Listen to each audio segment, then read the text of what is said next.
Shahar, Abe, thank you so much for sitting down and chatting with me. Yeah. I'm going to start with you, Shahar, because Simon has quite a big season Yes. 4. How dare you call me Simon? I know. I was about to say now, Peter.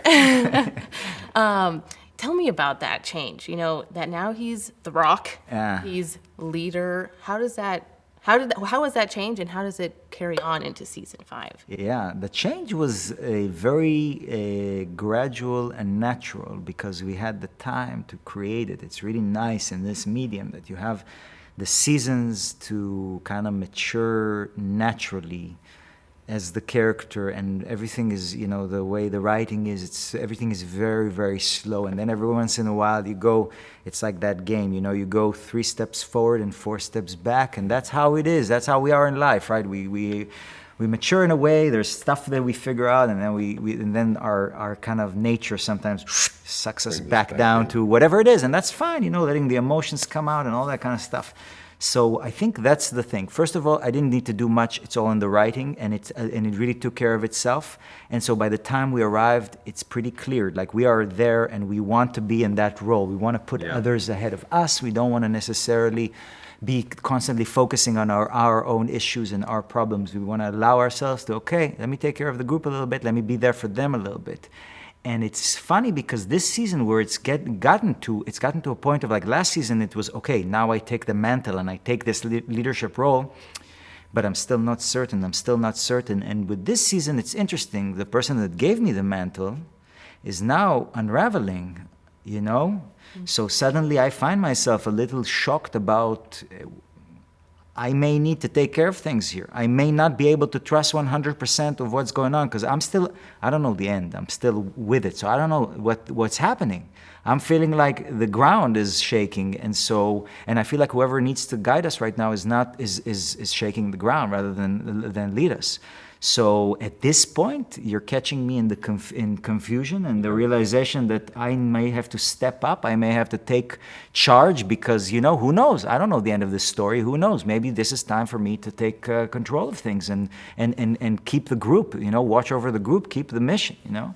So, it's a pretty confusing and exciting time for Peter.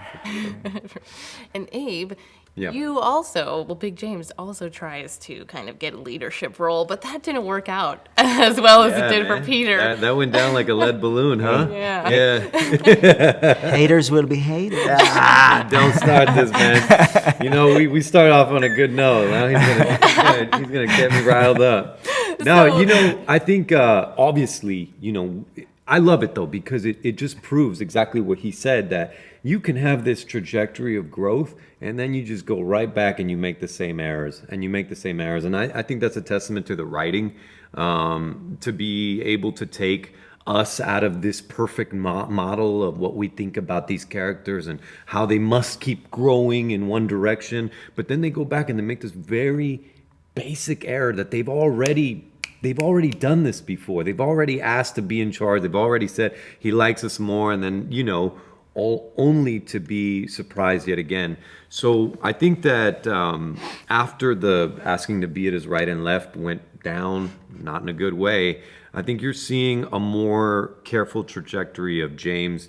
And instead of wanting the title, he just starts to take the action that he believes is good for the group. Yeah, and what has it been like for you guys being a part of a show that has had such an impact on people around the world? Go for it. No, please. I think that's like that's a gift. You know, anyone we can make some entertainment here, ride horses or swashbuckling and sword fighting, but doesn't matter whether it's on the stage or whether it's on the screen. When somebody comes to you and you can tell that their heart has been pierced in some way, and that's a gift.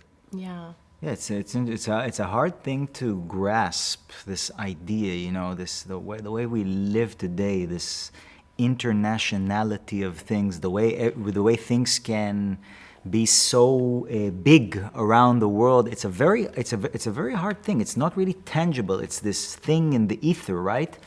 And I have to admit that the beautiful thing about it is that it hasn't really influenced the way we do our jobs. We still have the same connections and relationships with each other, the same. People are the same. As popular as the show has become, we have not become prima donnas just yet. Not yet. Thank you so much you know for what I sitting mean? down and chatting with me. My course. pleasure, totally.